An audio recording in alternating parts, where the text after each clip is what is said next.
Bom, a palavra de Deus nessa noite, Colossenses capítulo 4 e o versículo 2, vamos expor este texto nessa noite. Paulo dando as últimas instruções, algumas instruções bem práticas, a respeito de como nós devemos proceder como igreja. Diz a palavra de Deus, o verso 2: perseverai na oração, vigiando em ações de graças, suplicai ao mesmo tempo também por nós, para que Deus nos abra a porta à palavra, a fim de falarmos do mistério de Cristo, pelo qual também estou algemado, para que eu o manifeste como devo fazer. Portai-vos com sabedoria para os que estão de fora, aproveitai as oportunidades. A vossa palavra seja sempre agradável, temperada com sal, para saberdes como deveis responder a cada um. Cristo, Ele é o autor de toda a obra. De tudo aquilo que nós organizamos como igreja, Cristo, Ele é o autor de todas as coisas. Cristo, Ele é a coisa principal de nossas vidas, deve ser a coisa principal da igreja. Pastor Thomas Hawkins, ele é um missionário norte-americano, e ele trabalhou em Minas Gerais, na Junta de Missões, e ele escreveu em um dos seus livros nos Estados Unidos, e um ditado muito popular, ele diz assim: a coisa principal é fazer da coisa principal a coisa principal. Não, vou tentar repetir, vamos tentar entender. A coisa principal é fazer da coisa principal a coisa principal. Quer dizer, Cristo, nós sempre dizemos assim, nós temos uma lista de prioridades. O cristão, ele deve ter uma lista de prioridades, e Cristo é a primeira prioridade. Não tem como ser assim. Cristo, ele não pode competir com nossas outras coisas. Cristo, ele é tudo, diz Paulo aos Colossenses. Cristo, ele não está em uma lista de prioridades. Cristo, ele é tudo. As outras coisas nós podemos dividir em prioridades, mas Cristo, ele não concorre, ele não pode concorrer com nada. Ele é o autor de todas as coisas, né? Significa, esse ditado, em resumo, ele significa que não podemos dizer que algo é importante para nós e simplesmente deixá-lo para o segundo plano. O que é importante deve ser o principal. Então Cristo, ele é o principal. Paulo agora ele começa a terminar a sua carta aos Gálatas, aos Colossenses, né? Afirmando sobre isso. E ele diz que Cristo, ele é tudo.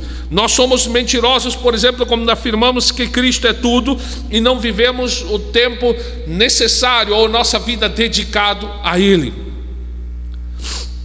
Eu sei que é sempre um pouco difícil nós mexermos neste assunto, mas quando nós arrogamos para nós alguma honra acerca da obra de salvação em nós, quando nós atraímos para nós, ou nós dispensamos honra que deveria ser de Deus para algumas pessoas. Por isso eu sempre digo assim: não haverá pessoa que chegará nos céus e entrará pelas portas de Sião e poderá bater no peito e dizer: Senhor Jesus, eu estou aqui graças a Ti e graças a mim. Não há possibilidade alguma. Porque a Bíblia diz que Deus, ele não divide a sua glória com ninguém. Tudo que nós temos, tudo que nós fizemos, absolutamente tudo é Cristo, é para Cristo. Então eu quero aqui pontuar algumas coisas. A primeira orientação que Paulo faz aqui, que nós devemos priorizar a oração em nossa vida. A oração, ela é fundamental, ela é essencial em nossas vidas. Uma das versões diz: dediquem-se à oração. Se dedicar. Ou diz em outra versão aqui na atualizada: perseverai na oração. Isso precisa um esforço, isso requer algo da nossa parte, que nós precisamos nos esforçar, dedicar tempo, dedicar um período, dedicar a nossa vida a esse tão importante, né? Então, os 3 primeiros versos dessa passagem que nós lemos fala da oração. Mas eu não tenho tempo da oração.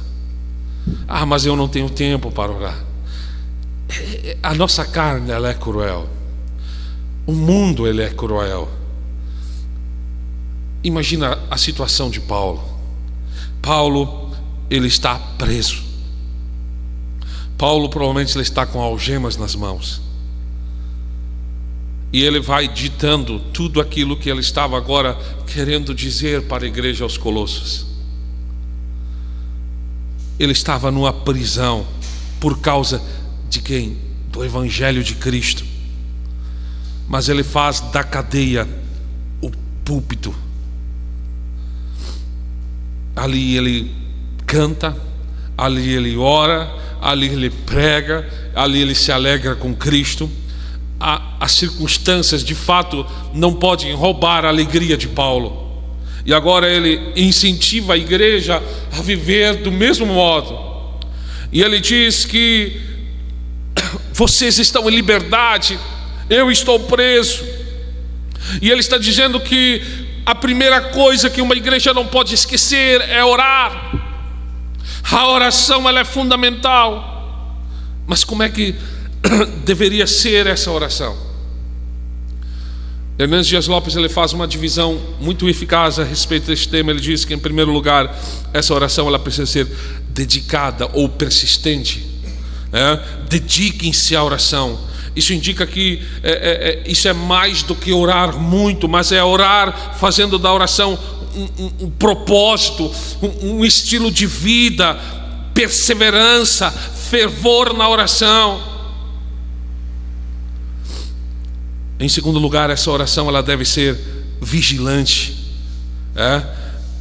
Quando Paulo fala em vigiar e orar, em vigiar, né, Paulo está dizendo aos discípulos, né, quando eles estavam indo com ele ao Getsemane: vigiar em oração comigo, para que eles não entrassem em tentação. Lá em Marcos 14:38, vigiar mostra que nós precisamos, não podemos deixar que a oração seja algo mecânico, algo ritualístico apenas, mas ela deve ser feita intencionalmente. Ela não pode ser um beabá. Por isso Jesus diz: não useis apenas de vãs repetições, mas nós devemos fazer isso de forma intencional. Cuidar o que nós oramos. Orar também de uma forma bíblica. Jesus ele deixou um padrão de oração, e isso nós vamos provavelmente em uma das mensagens subsequentes nós vamos expor esse texto, a oração do Pai Nosso, como nós devemos orar. Mas a oração ela deve ser regada de gratidão, como diz Paulo. Ela deve ser feita com ação de graças, uma oração cheia de gratidão. Se há algo que precisa identificar no nosso coração é a gratidão, porque um coração agradecido, ele deixa portas abertas para mais bênçãos dos céus. Tem coisas, nós já estudamos isso aqui, né?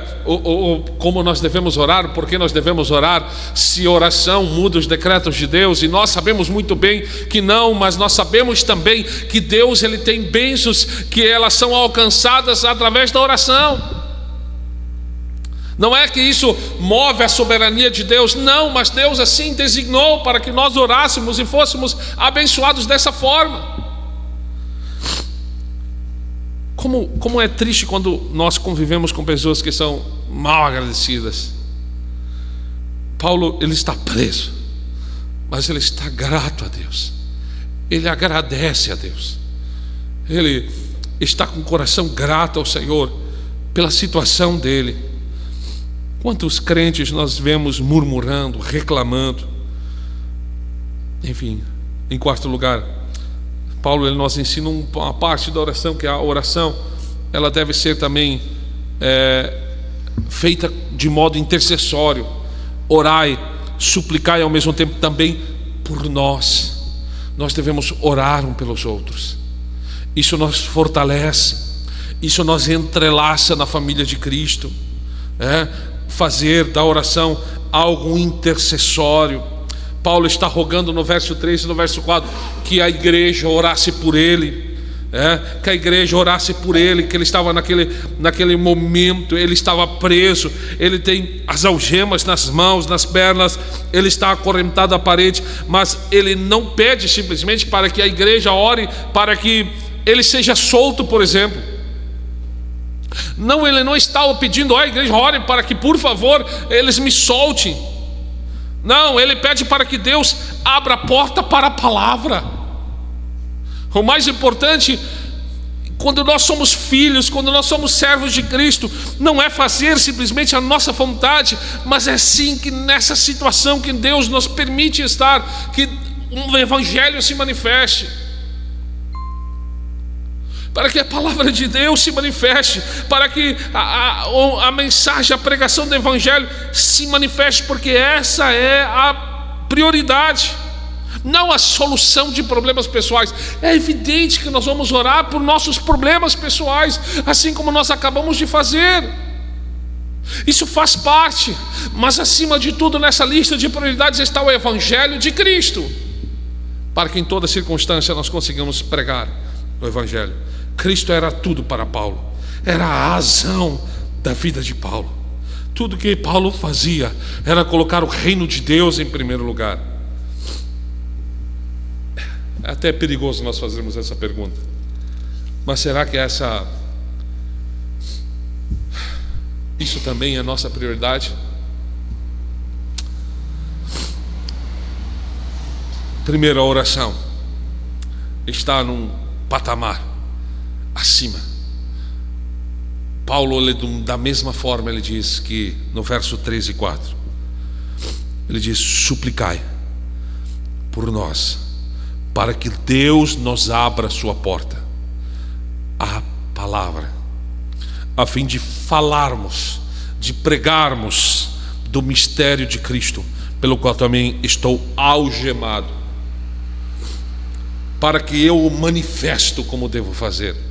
Em segundo lugar, a palavra de Deus, ela deve ser priorizada em nossas vidas. Nós devemos orar. Paulo diz: orem por mim, não para que eu seja solto, mas orem por mim, para que Deus me abra a porta, a sua palavra, e eu possa manifestar a Cristo. Paulo, ele pregou aos soldados, Paulo, ele pregou à prisão. Essa era uma forma que ele entendeu de pregar o evangelho de Cristo às pessoas. Como nós já falamos aqui, Paulo, ele não ora para que ele seja liberto, mas Paulo, ele ora para que a igreja ore, para que a palavra de Deus se projete através da vida dele, Então, se Paulo estava preso, a palavra de Deus não estava. A palavra de Deus não estava presa. Paulo não estava preocupado com a sua segurança pessoal. Não, ele estava preocupado. Esse evangelho não podia continuar. John Bunyan, quando ele foi preso em Bedford, na Inglaterra, lá no século 17, por pregar ilegalmente numa praça pública, era um crime. As autoridades então disseram a John Bunyan, se ele prometesse deixar de pregar, então eles o libertariam. John Bunyan disse assim: se eu sair da prisão hoje, respondeu Bunyan, amanhã, com a ajuda de Deus, eu estarei pregando esse evangelho novamente no mesmo lugar. Será que nós temos essa convicção? Nós sempre pedimos que Deus nos abençoe, que Deus nos proteja, mas eu creio que nós podemos, como igreja, nessa noite, nós pensar dessa forma, que a palavra de Deus, ela chega a mais lugares, e que nós sejamos instrumentos. Quem sabe as circunstâncias difíceis que Deus nos permite estar são exatamente os lugares que Deus quer que nós estejamos para pregar a palavra. Todo mundo conhece a história de Charles Spurgeon. Charles Spurgeon é uma grande referência, e existe uma história de que um homem estava visitando o tabernáculo, a igreja de Charles Spurgeon em Londres, onde Charles Spurgeon era o pastor. E ele era acompanhado por esse pregador Charles Spurgeon. E Charles Spurgeon levava esse homem que lhe servia de guia, mostrando o local, as dependências do templo. E em certo momento Spurgeon pergunta ao visitante: você gostaria de ver a casa de força deste ministério? Você gostaria de ver de onde vem o poder dessa igreja? E ele levou aquele visitante para um auditório num piso inferior da igreja. Quando chegaram lá, ele disse ao visitante: é deste lugar que vem a nossa força, pois enquanto eu estou pregando no andar de cima, centenas de pessoas da minha congregação estão orando nessa sala. Não é à toa que Deus abençoava Spurgeon dessa maneira.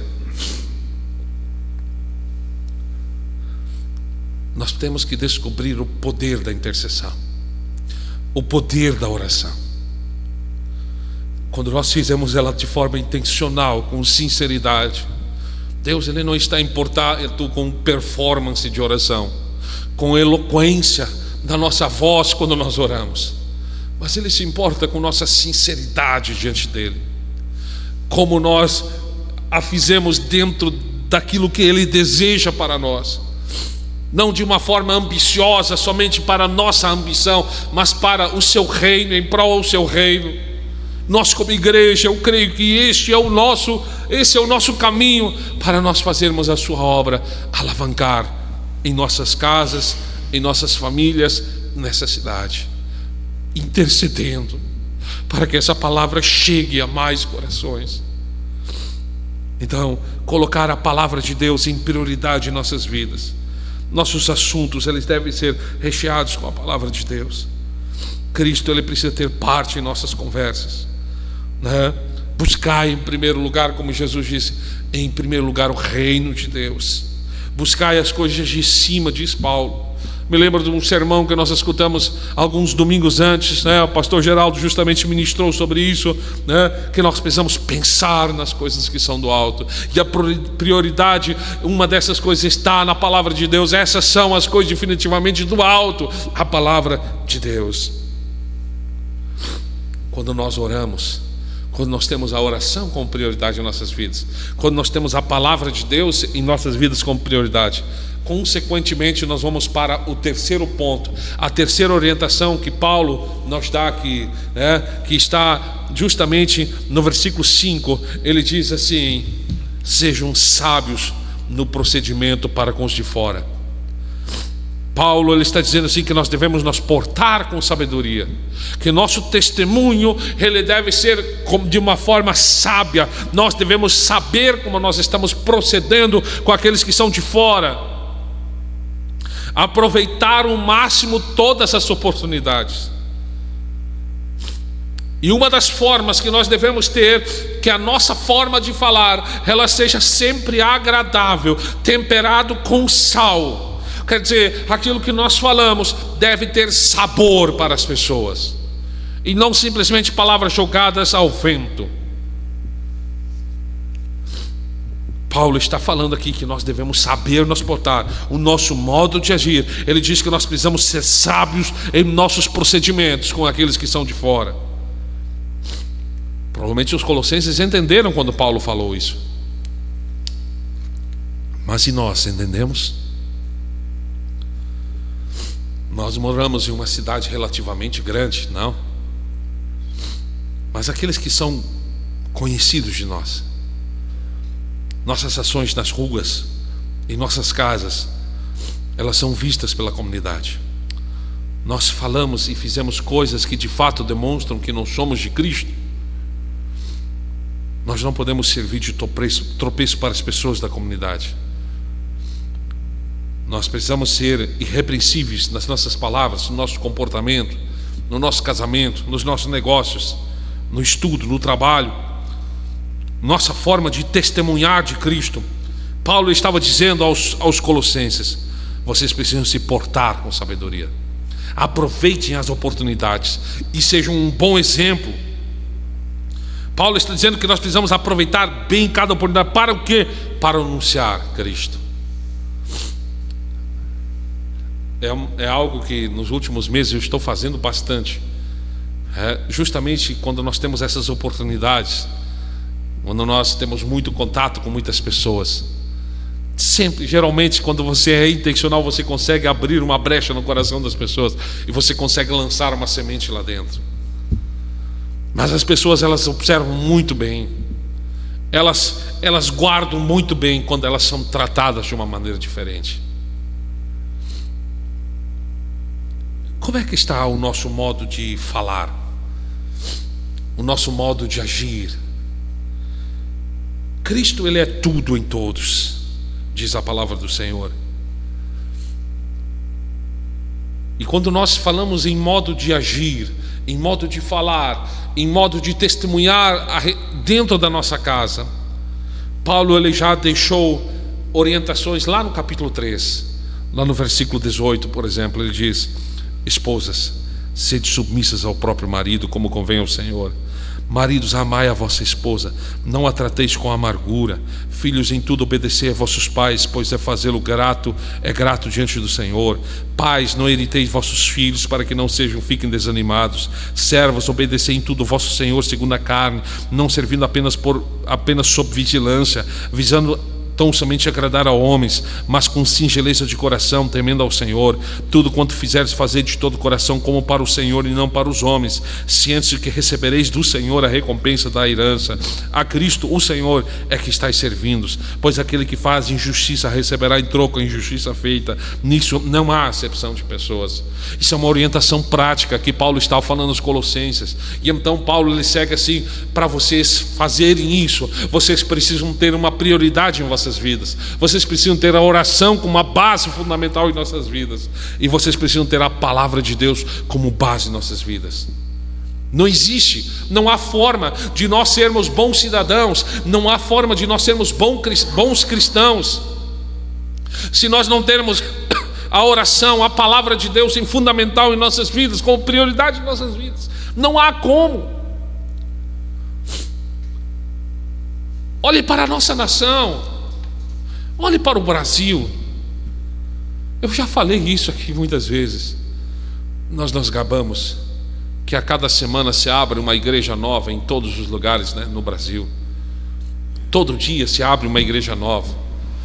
Nunca se viu tantos números de crentes, tantas igrejas, mega templos cheios de pessoas. Nunca se viu uma quantidade tão grande de crentes no nosso país. Aí ao mesmo tempo você olha, nunca se viu tanta corrupção no Brasil, nunca se viu tantos assassinatos no Brasil, tanta inversão de valores no Brasil, tanta promiscuidade no Brasil, tanta impureza moral no Brasil. Por quê? Porque nós temos igrejas cheias e vazias de Deus, porque não reverenciam a palavra de Deus, porque não tratam a palavra de Deus como fundamental em suas vidas. As pessoas, elas entram e saem, elas são expostas a um evangelho raso e superficial, e não são expostas à verdadeira palavra de Deus. E aí acontece, consequentemente, nós temos uma geração fraca de cristãos e vazios de Deus. Mas nós, como igreja, nós precisamos nos lembrar dessas coisas, ter a palavra de Deus como fundamental em nossas vidas e levar a palavra de Deus em todos os recantos, em todas as oportunidades que nós temos em nossa vida. Essa é a nossa intenção. Vamos orar.